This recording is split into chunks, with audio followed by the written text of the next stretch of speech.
What those other guys are trying to sell you is a job, just over broke. This is Alicia Cox, for those of you who don't know me, and I talk about all things real estate investing and how to do it with little or no cash, never needing a bank loan. All right? I said all that. What am I talking about? I'm talking about those opportunities, right? That talk about drop shipping, fixing and flipping, wholesaling, FBA. I'm not saying they're bad, right? And I'm not saying they don't work either, but it is a job, okay? Understand that it's actually a job. And if you're going to take one of those courses, understand that they're selling you a job. Franchises are a job too. I was about to buy a franchise myself, and I realized, wait a second, backing out, I'm an investor. I don't do real estate brokerage, nothing wrong with it. I'm just saying I like investing a lot better. I've tried them both, and one day I'll do another video like that, where the difference between being in a real estate and getting a license and everything, and the difference between just not getting a license at all.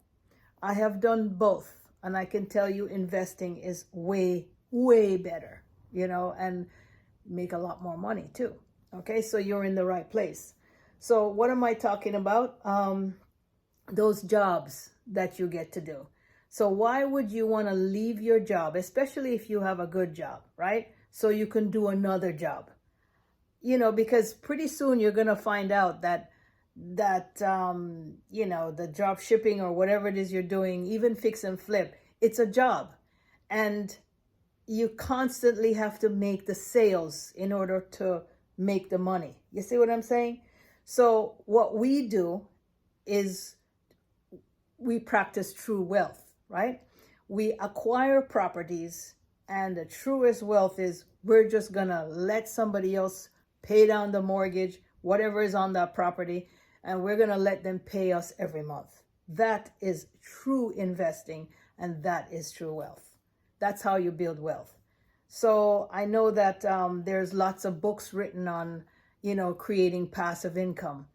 This is one of them, okay? So don't miss your opportunity to actually learn real estate and how to invest properly.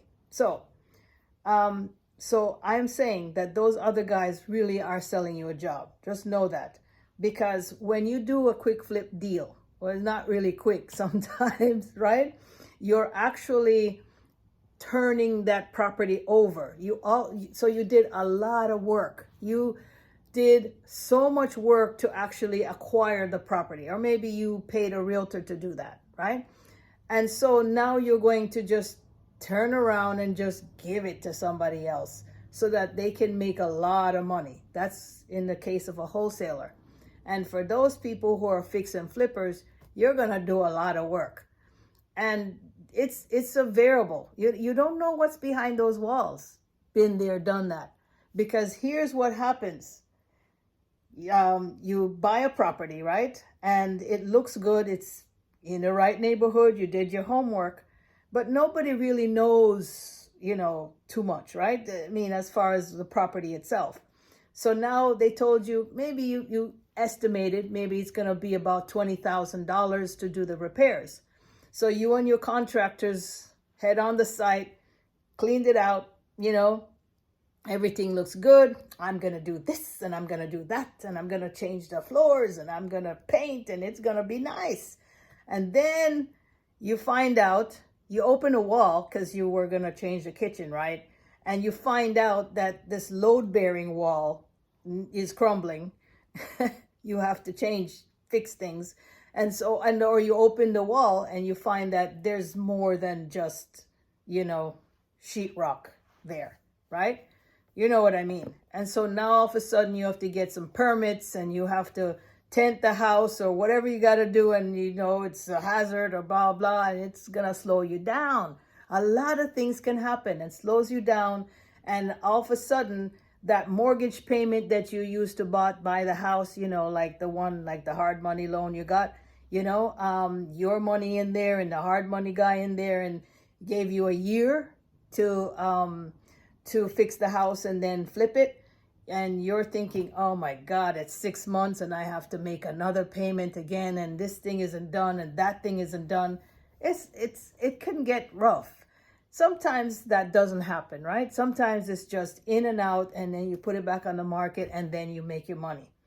But here's the thing, you still had to take control of that. You had to put your money in there. You had to pay for that money. Even if it's your own money, you still had to pay. And you're on edge because I got to get it back. You know what I mean? So what I'm trying to say is that it's not sure that kind of a money. And you get the $30,000 or $40,000, then $60,000 that you made after doing that repair. That's a lot of money, and that's good money, right? Takes care of today's cash needs. But the problem is you have to go and do it again. Because here's what happened. And you know this. And if you're going to admit to this, then real investing, passive wealth. All right, so here's the thing. Before all this, you hadn't closed on anything for a while. So what happened is that all the bills that you have got backed up. You know what I mean? You weren't able to pay them. You promised everybody you'll pay them because I ain't getting a deal. I'm going to be closing next Thursday, so don't worry, I'm going to pay you. And you made good on those promises. But guess what? That 50 or 60,000 has now dwindled down to 30. And then you're thinking, yeah, I really promised my husband that we were going to go and get vacation, right? So we went on that vacay. And you're sitting there on that vacay going, oh my God, I don't have another deal. Oh my God, what am I going to do, right? Yeah, and then before you know it, you're down to your last 10,000. For me, that was the magic number when I go, oh my God, I'm going to get another deal. It's rough. I'm telling you, it's not a good part of investing because you constantly have to be chasing that buck. And I'm thinking, wait a minute, isn't that what you left your job for? So you could stop chasing the buck? All I'm saying is that that's just not the right way of investing, right? It's not really investing because you couldn't keep the property. You haven't kept it. There's nothing. You have nothing. So the difference between the guy that started today and you is nothing different. He doesn't have a deal and you don't have a deal either. The only difference is that maybe you got some more experience and you've done it already, and maybe you can get into a deal faster than he can. But the truth is, you're both chasing the same deal down the road, chasing the dollar every month. Okay, it's a bad idea. Okay, so all I'm saying is that if you're gonna do that, just do it knowing it's temporary. Do it so you can make the money and move on to something else. Yeah, and that something else is, so that means that you're going to build wealth with passive income. You're going to do it once and not again. So you buy the property, subject to, you buy the property, you get in, lease it out. Even if you lease it with the option for them to buy, so you can take care of today's cash now, because they're going to pay you 3 times. They're going to pay you one first thing to get in the property, right? And then they're going to pay you the second time every month after month, and you don't have to work for that anytime soon. It just keeps coming in.